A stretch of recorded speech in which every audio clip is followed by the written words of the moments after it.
Ashama shamaa daawwattoota keenya kabajamoo fi jaallatamoo akkamiin nagayaa fayyaa jirtu. Arras qophiin nuti qabannee qophii exit exam financial management irratti jechuudha kan qabannedha. Financial management jechuudha kan duras viidiyoo isaa hojjennee jirra, isa sanas daawwachuu dandeessu jechuudha. Bifa afaan Oromootiin explain goone jechuudha. Arrammoo exit examii baroota lamaanii kanarratti kan wal qabate irratti isiniif qopheessina jechuudha.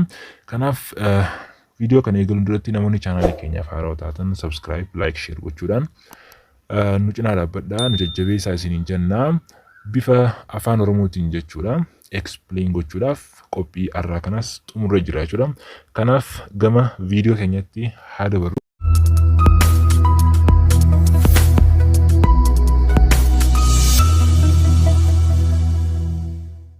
Firstly, what is the primary goal of a corporations? First, what is a corporations? Kanarratti jechuudha amma gaafin kun primary goal of a corporations. Kaayyoon corporationii maalidha jedha jechuudha. Firstly, corporation jechuun it is a types of finance. Gosoota finaansii keessaa ta'e jechuudha. Kan maal ta'edha jechuudha. It is mostly jechuudha. Irra caalatti jechuudha kan itti fayyadaman yookaan most mention kan godhudha jechuudha. Isaanowwan type of finance ta'an keessaa jechuudha. And they provide the necessary funds. Fundii guddaa kennuudhaan yookaan kaapitaalii guddaadhaan walitti gurmaa'uudhaan aksiyoonii bifa aksiyooniitiin jechuudha gurgurtaa raawwataniin bifa kaapitaala guddaatiin socho'u corporation jennaan jechuudha. Kanaaf kaayyoon isaa ta'u maalii kan jedhu jechuudha. Kaayyoon primarily yoo jedhu kan jalqabaa kan keessaafuu irraa fudhachuu danda'u. Wanni inni irraa hojjechuu jiru keessattuu jechuudha maalidha? Maximize the pay and the compensation of employee and managers of the firm. B, maximize the value of stockholders as they are owners of the corporations. C, minimize the wealth of shareholders and maximize the wealth of managers. D, maximize the societal value to minimize governmental interference. Irratti yoo kan ilaallu ta'e maximize godha jechuudha. To pay kaffaltii kaffaluudhaaf jechuudha. Compensation of employee and managers. Kaffaltii hojjettootaa fi manaajerootaaf maximize gochuudhaaf hojjetaa jira jechuudha. Inni kun there are strong negative goals.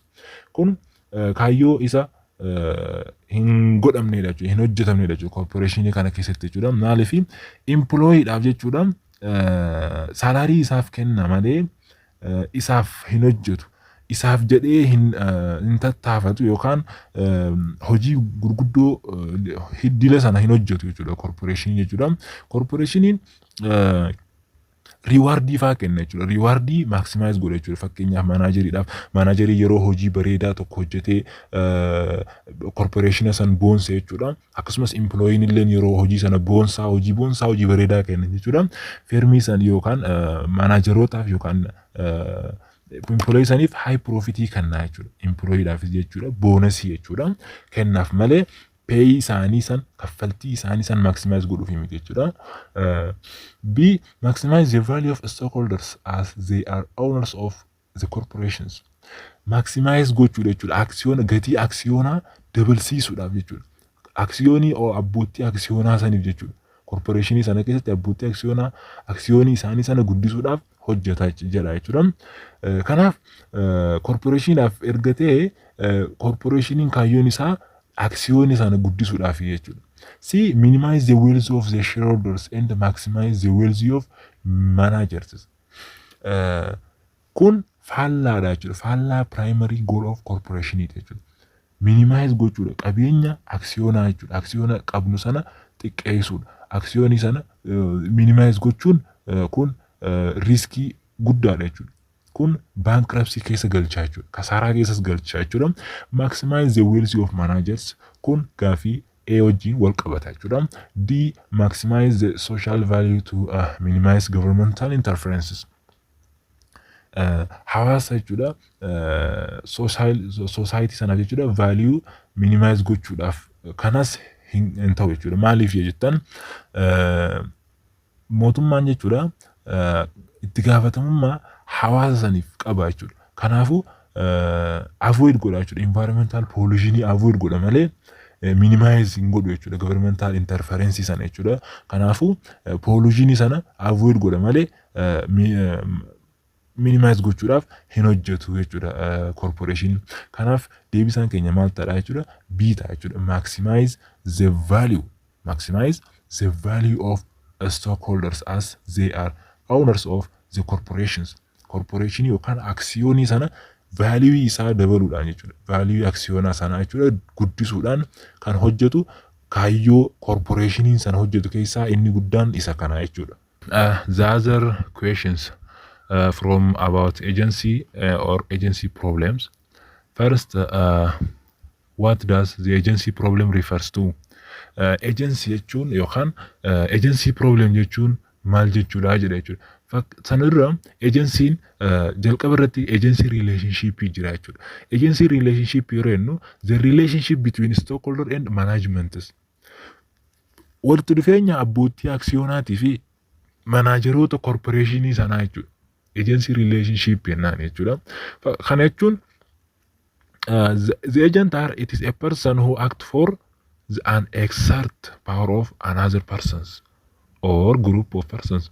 Agent jechuudha kan aangoo isaatiif fayyadamuudhaan jechuudha. Exert powers aangoo isaatti fayyadamuudhaan nama biraa kan maal godhu danda'u jechuudha itti fayyadamu jechuudha. Waan gruupii tokko irratti fayyadamuu danda'u agent jennaan jechuudha. Principalin immoo nama irratti raawwatamu sana jechuudha. It is an agent represent is referred to as the principals. Kanaaf agency'n relationshipin isaa kana. What does the agency problem refers? Agency problem yeroo jennu A, the conflict that exists between the board of directors and the employee of the firms. B, the problem associated with financial managers and internal revenue agent. C, the conflict that exists between stockholders and investors. D, the problems that result from potential conflict of interest between the managers of a business and stockholders. Asirratti yoo kan laallu ta'e walitti bu'iinsa eenyu jidduuti jedhee board of directoraa fi hojjettoota jidduuti jechuudha. Agency jechuun jalqabuma irrattuu abbootii aksiyonaatii fi manaajeroota irratti kan walitti dhufeenya qabudha. Yeroo problemiin hojjetamus akkasuma problemiin isaan lamaan sana ilaallata jechuudha. Kanaaf A hin ta'u jechuudha. B, problemiin ammas associated with financial manager and internal revenue agents. Kunis hin ta'u jechuudha. Seen conflicts that exist between stockholders and investors. Abbootii aksiyonaatii fi namoota dabalataa kan invest godhanii abbootii aksiyonaataan irratti kun walitti dhufeenya guddisa malee yookaan guddina waliinii fida malee walitti bu'iinsa problemii hin qabu jechuudha. The problems that result from potential conflict of interest between the managers of the business and the stockholders. Kana jechuun it is a conflict of goals between that conflict of interest. Walitti bu'iinsa fedhii eenyu jidduu jechuudha manaajeraa fi manaajera biizinasa sanaatii fi abbootii aksiyonaa sana jechuudha. Haala itti walitti bu'iinsa argisan keessaa tokko kana jechuudha. Maal irratti fakkeenyaaf interestiin kun maximize their interest of the maximize wealth of owners. Abbootii qabeenyummaa irratti jechuudha maximize akka ta'u wealth. Akkasuma managers are interested to maximize their personal wealth. Personal wealth is akka maximize ta'u job security, lifestyle and fringe benefits fayyadamummaa style lifestyle isaatii fi hojiin gaarii ta'uu isaatii fi wanti hundi eegumsa qabaachuu isaa barbaade jechuudha manajeriinis. Akkasuma walitti bu'iinsi biraati kan abbootii aksiyoonaati. Abbootii aksiyonaa maximize gochuudhaaf jechuudha. Fakkeenyaaf interest fedhiin isaanii qabeenyi isaanii sana jechuudha guddachaa deemu qaba.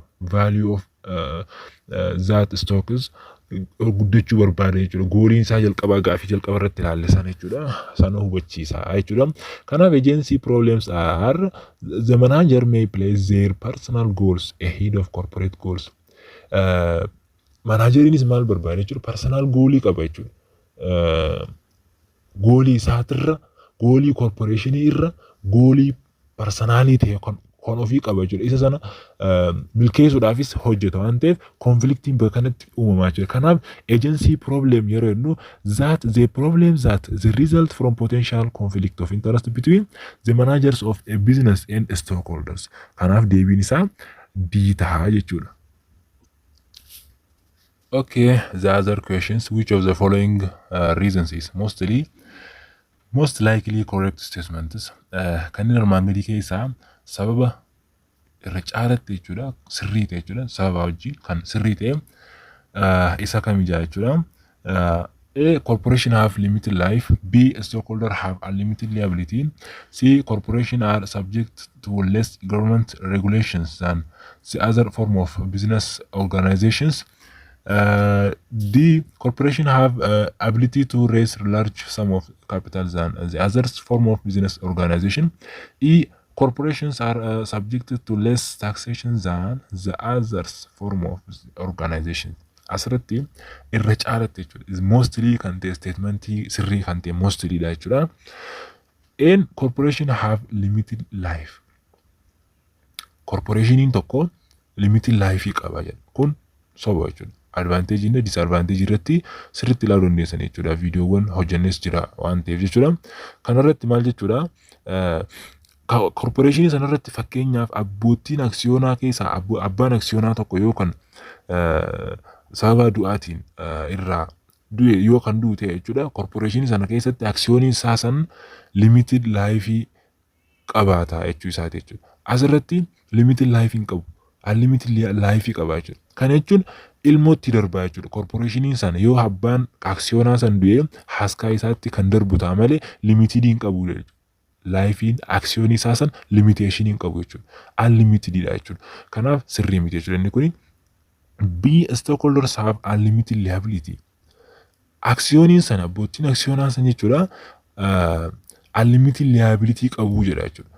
Kana jechuun isaa maali? Unlimited liabilityin kan irra ibsinee jirra viidiyoo irratti liqaa tokko fakkeenyaaf liqeeffamee yookaan corporation aksiyooniin keenya yookaan corporationiin keenya san liqeeffatee liqaa sana keessatti bankruptcy'n dhufuu danda'a, riskiin garaagaraa uumamuu danda'a. Yeroo kana kaffaltii sana kan kaffalu abbootii aksiyoonaatii jechuudha. Unlimited liability jechuun. Unlimited liability jechuun liqaa sana yoo corporationiin kaffaluu dadhabee gara abbootii aksiyoonaatti darbee abbootiin aksiyoonaa qabeenya qaban aksiyooniin alatti qabeenya biroo kan qaban irraa kan kaffalamu ta'a jechuudha jira jechuudha. Stockholderii keessatti wanti akkana jedhu hin jiru jechuudha. Kana jechuun sole proprietary keessatti hedduu hojjeta, sirriitti hojjeta jechuudha. Fakkeenyaaf sole proprietary jechuun namoota shaqaxa qaban akkasumas stoorii banatanii hojjetan A fi B isaaniif kan hojjetudha jechuudha. Unlimited life qaba. Fakkeenyaaf yoo kan duutees akkasumas unlimited liability isaa fakkeenyaaf kaffaltiin inni kaffalu dirqama ni kaffala jechuudha. Namni biraa yookaan dukkaanii sana kaffala osoo hin taane dukkaana sanarraa namoota biraatirraa fakkeenyaaf inventorii garaagaraa liqeeffatee erga liqeeffatee riskiin garaagaraa irra dhufee kaffaluu dadhabuu danda'a. Inventorii sana erga kaffaluu dadhabee qabeenya isaa kan biroo kan stoorii sanaan ala jirurraa kaffaltii sana dirqama kaffala. Kanaaf stockholderii hin laallatu. C, corporation are subject to less governmental regulations than other form of business organization. Business organizationii birootirraa jechuudha. Kanneen akka sole proprietary, general limited or PLC faarraa jechuudha. Private limited company faarraa jechuudha. Corporationiiwwan kanarraa jechuudha. Less governmental regulationii qaba jechuudha. Kana jechuun principal yookaan qajeelfama lessii qaba jechuudha. No, there are high governmental regulations and they're established by states. Corporationiin kan hundeeffamu mootummaa hundeessaa jechuudha. Haala mootummaa regulationii baasee hundeessa malee less governmentalidhaanii miti jechuudha. Isaan birootirraa jechuudha inni leesiidha jechaa jira jechuudha. Isaan birootu leesiidha malee corporationiin it is strongest dha jechuudha. D, corporation have ability to raise larger sum of capital than the other form of corporations. Corporationiin yeroo hundeeffamu jechuudha. Dandeettiin inni kaapitaala guddaadhaan hundeeffamuu qaba jechuudha. Corporationii form of business organizationii biraatirra jechuudha. Kun sirriidha jechuudha inni kun. Maaliif Corporation aksiyooniiwwan garaagaraa biiliyoonaan jechuudha maallaqa biiliyoonaan lakkaa'amuun walitti sassaabamee corporationii uumamaa jechuudha. Sole proprietoriin abboottuma dhuunfaatiin maallaqa mataa isaaniitiin akkasumas liqii garaagaraatiin yookaan faamilii isaanii irraa argataniin hojjetama malee akka corporationiitti large sum of capital hin qabu jechuudha. Kanaaf inni sirrii isa kana jechuudha. Ability to raise large sum of capital. Corporation are subject to less taxation than other form of the business organization. Inni kun sirrii miti. Corporationiin disadvantagein isaa maalidha? Inni tokko double taxation qabaadha jechuudha. Corporationis mataa isaa kaffala, abbootiin aksiyonaatis taaksii kaffalu. Kanaaf high taxation yookaan double taxation qaba malee less taxation hin qabu jechuudha. Kanaafuu deebisaan keenya kan isa sirrii jechuudha maalidha? D tahaa jechuudha. Okay, the others are the principles of diversifications tell us that qajeelfamoota diversification keessaa isa kamtu principally qaba jechuudha. Isaan waan armaan gadii keessaa principally diversification kan guutu isa kamidha jechuudha. Kana jechuun kan diversification jechuun jalqabuma irrattu portfolio jechuudha. Fakkeenyaaf killee zaambiilii tokko keessa kaayuu fi killee zaambiiliiwwan garaagaraa keessa kaa'uun garaagarummaa akka qabu saayintistoonni tokko hedduun isaanii jechuudha portfolio irratti waa'ee kanaa kaasu jechuudha yeroo hedduu jechuudha. Kana jechuun fakkeenyaaf yoo beeladni mana keessaa tokko dhufee haala hin taane tokko zaambiilii tokko guutuu nuti keessa keenya keessaa tuqne ta'ee riiskiin nuti irratti dhufu jechuudha riiskii guddaadha jechuudha. Osoo ammoo portfolio jechuun karaa kanaan jechuudha karaa hojiidha jechuudha. Fakkeenyaaf bifa saayikooloojiitiin himaa jiru jechuudha karaa kanaan. Kanaaf yeroo zaambiiliiwwan garaagaraa bakka garaagaraa keenya jechuudha tarii jechuudha beeladni mana seenee waa balleessee jechuudha tarii zaambiilii tokko keessaa waa muraasa balleessaa jechuudha. Kanaaf zaambiilii hammi hafe jechuudha wanta tokko osoo hin taane zaambiilii hamma tokko sana keessaa riiskii hamma tokko qaba jechuudha. Osoo zaambiilii guutuu ta'ee akkasuma kasaaraa arganna jechuudha. Kanaaf diversification jechuun hojii tokko yeroo hojjennu hojuma tokko irratti investimentii irra oolchuu hin qabnu. Maallaqa yookaan kaashii sana jechuudha hojiilee garaagaraa keessatti ramaduu qabna jechuudha. Hojiiwwan lama ol jechuudha 3-4 jennee baay'ifne jechuudha. Haala positionii biyya sana keessaatii fi haala sana ilaallee hojjennu san diversification jennee himna jechuudha. Kanaaf concentrating an investment in 2 or 3 large stock will eliminate all of your risks. B, concentrating an investment in 3 company always within the same industry will greatly reduce your overall risks. Spreading an investment across 5 diverse company will not lower your overall risk at all. D, spread an investment across many diverse asset will eliminate all the risks. E, spread an investment across many diverse asset will eliminate some of the risks. Okay, tokkoon isaanii kan ilaallu yoo kan ta'u ta'e concentrating investment in 2 or 3 investmentiiwwan nuti hojjennu sana lamaa fi lamaa ol yookaan 3 jechuudha. Stookiiwwan 3 yookaan irratti diverse goone ta'u jechuudha. Will eliminate all of your risks. Riskii keenya guutumaan guututti dhabamsiisuu dandeenya jechuudha. Kun gonkumaa hin ta'u. Riskiin nuti xiqqeessinu riskii guutuu isaa osoo hin taane. Hojiin kun fakkeenyaaf karaa 2-3 hojjenne haa ta'u, political conditioniidhaan haa ta'u, inflationiidhaan haa ta'u, wantoota garaagaraatiin dhufa waan ta'eef hojii sana yeroo sana keessatti haala biyyattii irra dhaabbatee kan nuti qabnu sana irratti dhiibbaa geessa jechuudha. Kanaaf dhiibbaan san guutumaan guututti dhaabsisuu hin dandeenyu jechuudha. Kanaafuu yeroo diversify goonus hamma tokko malee guutuu isaa akka hin dhabnetti diversification godhamaa jechuudha. Kanaaf all of your risk waan jiruuf kun sirrii hin ta'u jechuudha.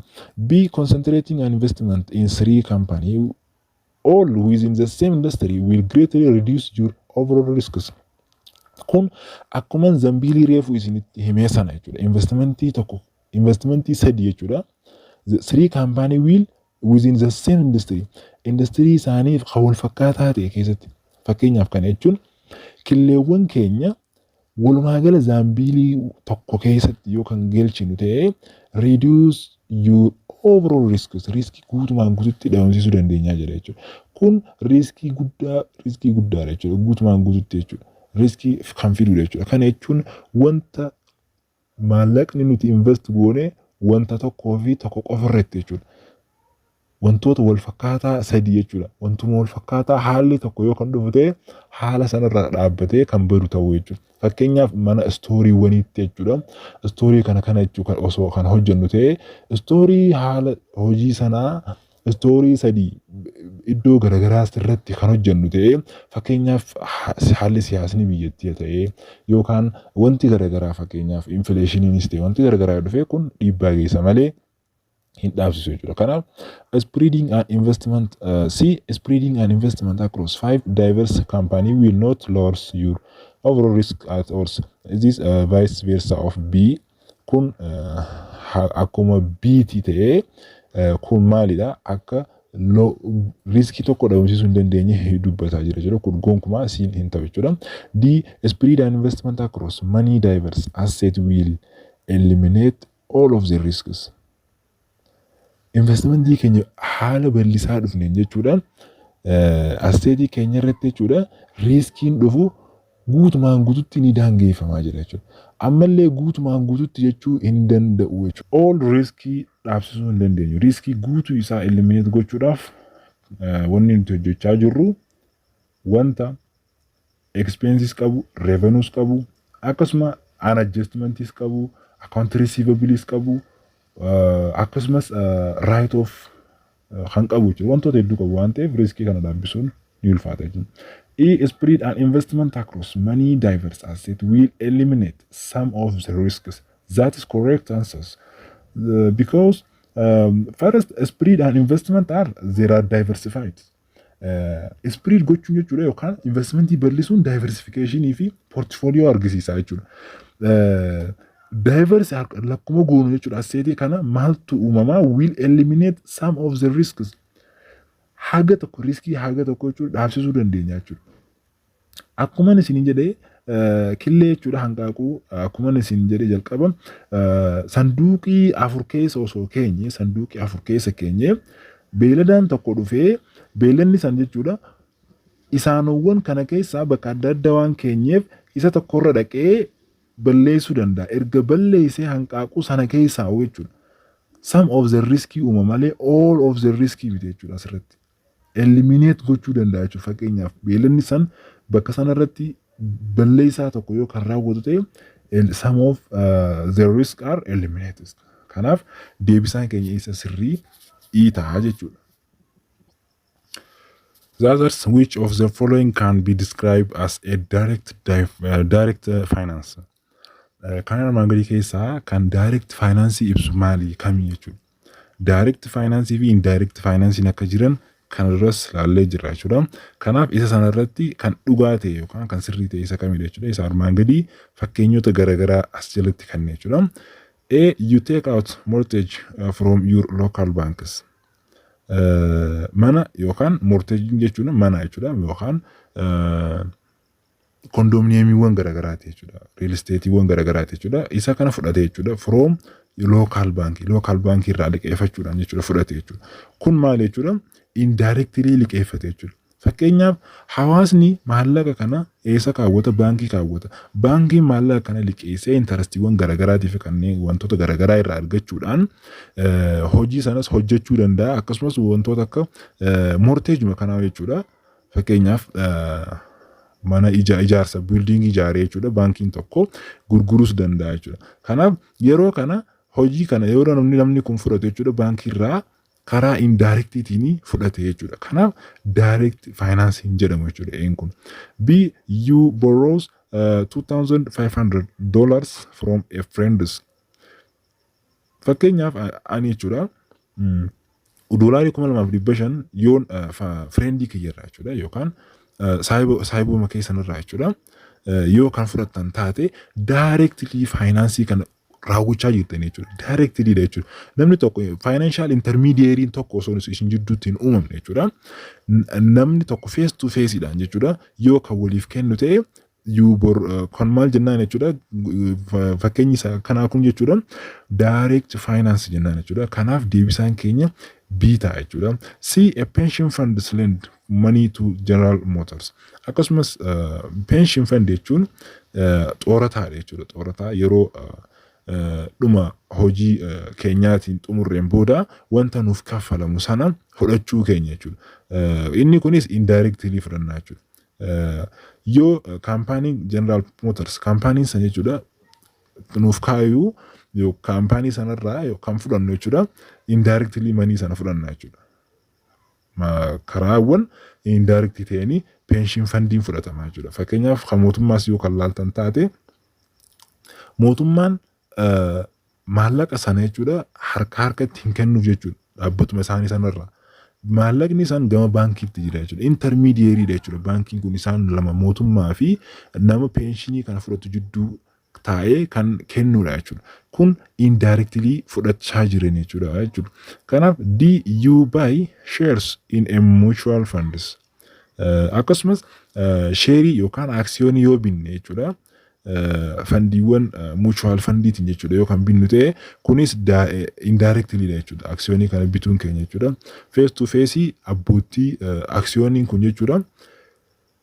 Qabeenya kana numa binnee abbootii aksiyoonaa ta'uu keenya jechuudha. Indirectly finance goonee jirra jechuudha. Yeroo bitannu jechuudha. Kanaaf deebisaan keenya inni sirriidha jechuudha.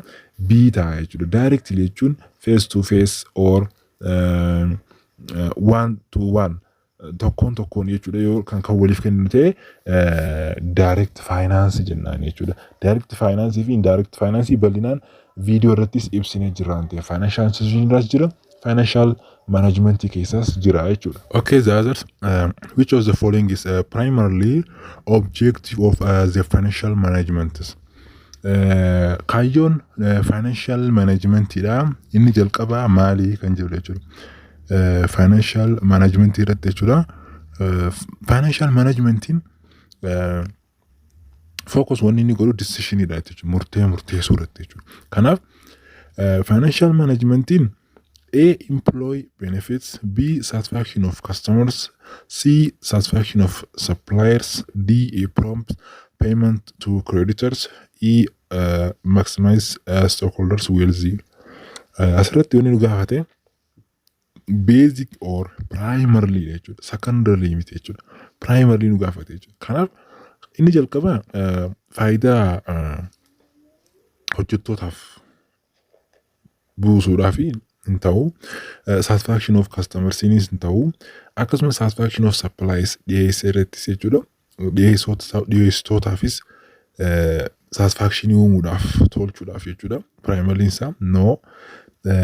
Prompt payment or quickly pay to creditors. Saffisaan jechuudha akka namticha nuti irraa liqeessitootaaf kaffalluuf kaayyoon inni guddaan financial management jechuu jira jechuudha. Kanaaf the best answers of these questions are E, maximize stockholders of wealthy. Maal guddisuudhaaf jechuudha aksiyoonii qabeenya aksiyoonaa sana guddisuudhaaf jechuudha. Financial management jechuudha. Kana jechuun gaafiin financial management yeroo dhaabbata irratti jechuudha. Kaampaaniiwwan gurguddoo keessatti jechuudha kan hojjetamu waan ta'eef malee isaanowwan kanaaf miti jechuudha. Employerotaaf akkasuma kastamariidhaaf akkasuma dhiyeessitootaaf fi liqeessitootaaf isaanowwan kanaaf kaayyoon guddaan isaan kanaa miti jechuudha. Kaayyoon inni isaa guddaa jechuudha maximize stockhold wealthy. Primarily jechuudha. Secondarily ni qaba jechuudha. Secondary objective of financial management jechuudha maalidha? Maximize profit wealthy jechuudha. Maximize profit jechuudha. Profit for a firms. Bu'aa jechuudha. Firmiidhaaf fiduudha jechuudha. Jalqaba irratti qabeenya stockholderii guddisuudha jechuudha. Aksiyoonii guddisuudha. Value of the stocks kanneen kana irratti hojjeta jechuudha. Dhaabbanni kun yeroo hundeeffamu yookaan financial managementiin yeroo manage godhu objective inni irraa ka'uuf tokkoffaan isa kana jechuudha. Kanaaf deebisaan keenya E ta'a jechuudha. Secondary osoo jedhees jechuudha maal ta'a jechuudha profit firm ta'a jechuudha. Kanaaf isaan lamaan sana qaba jechuudha. Objectiviin isaa majoriin jechuudha. Kanaafuu E ta'a jechuudha deebisaan isa kana. Which of the following party with performance and external financial analysis? Kanneen armaan gadii kana keessaa jechuudha. Paartiiwwan armaan gadii keessatti argaman keessaa external financial analysis kan ta'e isa kamidha jedha jechuudha.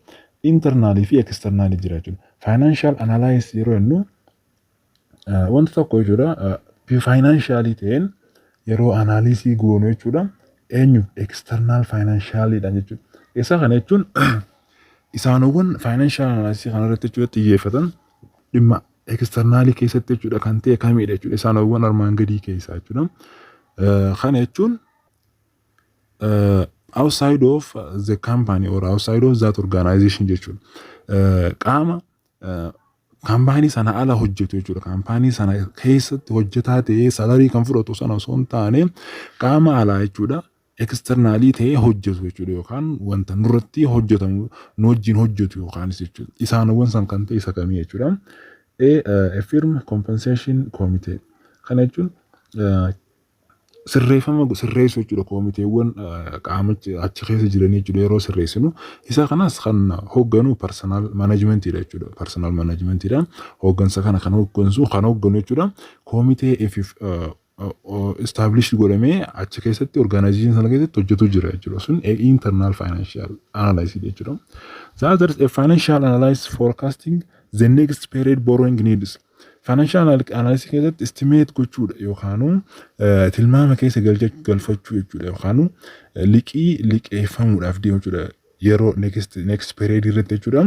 Liqiin barbaachisu kam akka ta'e maagamta akka ta'e beekuudhaaf kan hojjetu internal financial analysis jechuudha. Qaamni alaa dhufee waggaa dhufu akkanatti hojjechuu qabu, baafachuu qabdan, waggaa dhufu akkana godhachuu qabdan kan jedhu informationii nuti riskii keessa galuu keenyaatii fi akkasuma kaashiin nu barbaachisuu isaa kan beeku internal financial analysis jechuudha. Isa kanarrattis qaama keessaatirraa arganna jechuudha. A firm creditors. Abbootii qabeenyaa yookaan namoota nuuf liqeessan jechuudha. Amma namoonni nuuf liqeessan kun external financial analysis jechuudha. Kana jechuun qaama keessa ta'anii organizationii sana keessa hojjetan sana yookaan kaampaanii tokko keessa seenanii hojjetan osoo hin taane qaama alaatirraa gama keenyatti credit godhanii jechuudha. Liqeessan jechuudha. Kanaaf liqeessitoonni kun jechuudha qaama alaati jechuudha. Qaama alaatirraa dhufanii namoota nu hojjechaa jiran kan ta'an keessaa inni tokko firm creditoridha jechuudha. Creditor qofa osoo hin ta'in investoriinis jira, customeriinis jira, hedduu jira jechuudha. Supplieriinis jira.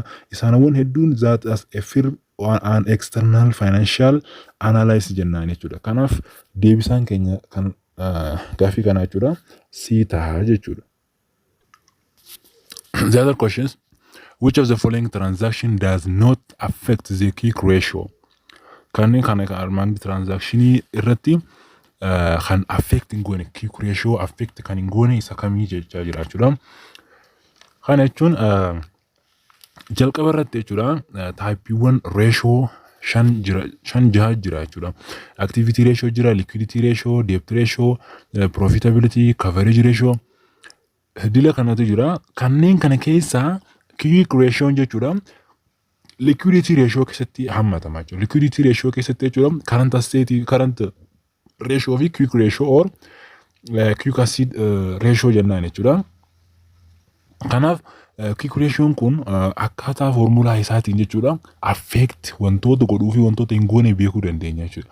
Fakkeenyaaf quick ratio formulaan isaa jechuudha current asset minus inventory over current liability dha jechuudha.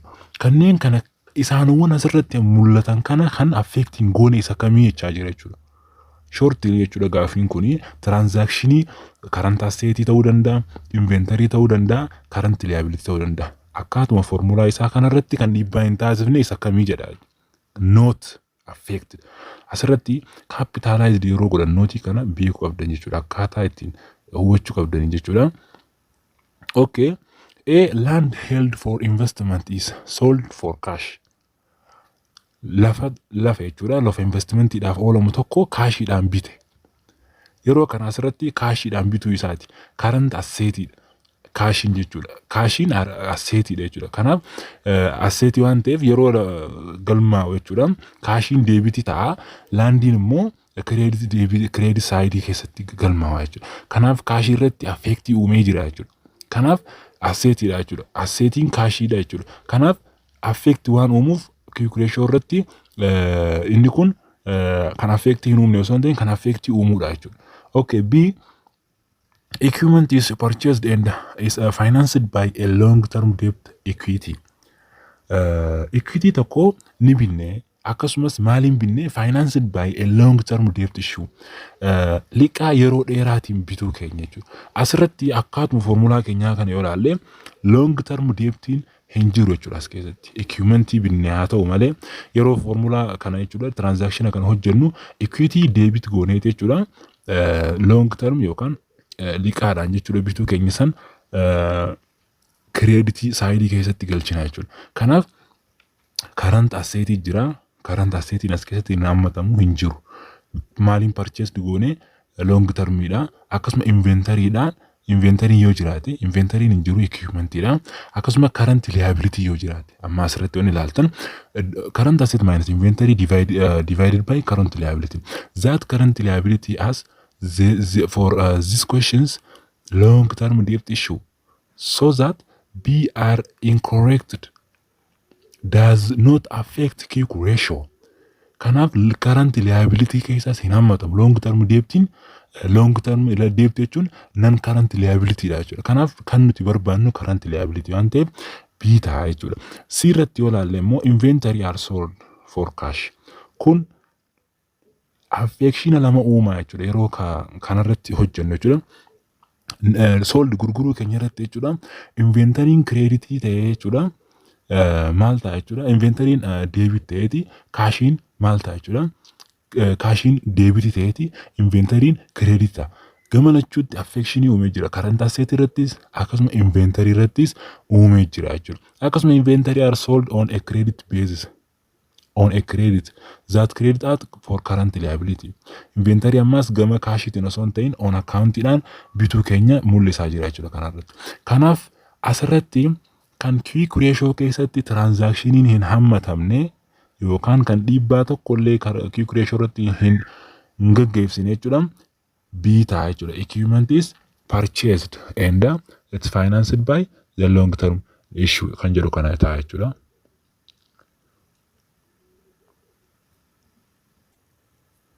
Okay, another questions.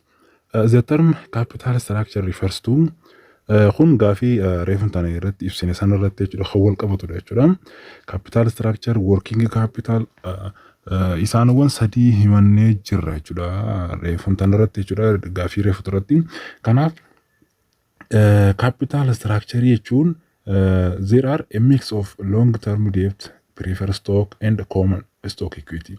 Shortly capital structure jechuun mix of debt and equity.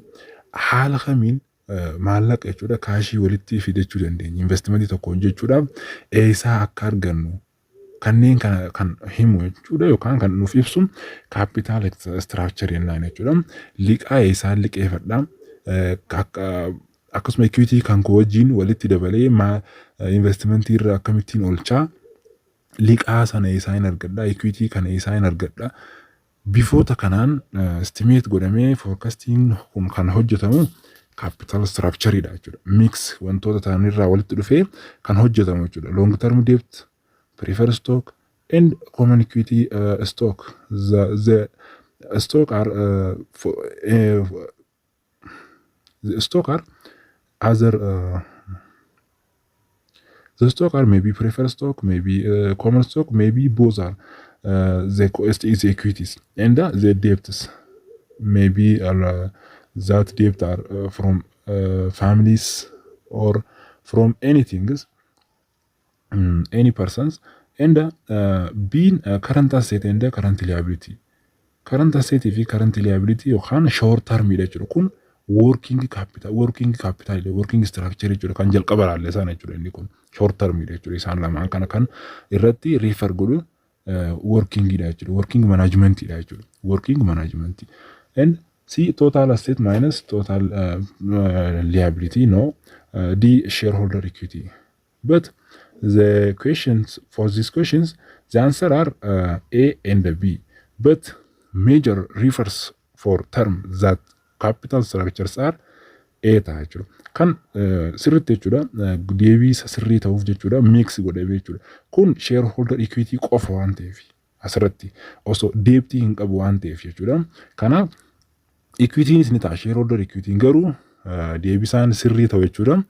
Isa major answer ta'udha jechuudha. Kanaafuu deebiin keenya isa sirrii mix kan godhu Eedha jechuudha deebisaan keenya. Gaafiin har'aaf qabannee isuma kana fakkaata jechuudha. Kanaaf gaafiiwwan hafees akkasumas paartiidhaan kan isiniif galaksinu ta'a jechuudha. Kanaafuu gaafiin haala qophii kana kan isinitti tolu yoo kan jiraate like share gochuudhaan koomentii illee nuuf barreessaa. Haala sirreeffamuu qabus yoo kan jiraate koomentii jalatti nuuf barreessaadha. Haala sanarra deemnee akkaatuma isiniif galuuf nuti qopheessuun keenya dirqama waan ta'eef karaa sanarra deemuudhaan waliin taanee haga dhumaatti waliin akka deemnuuf jechuudha gaafii kana isin dhiyeesse. Har'aaf qophiin keenyas isuma kana fakkaata. Haga qophii itti aanuun wal arginutti nagaan nuuf tura.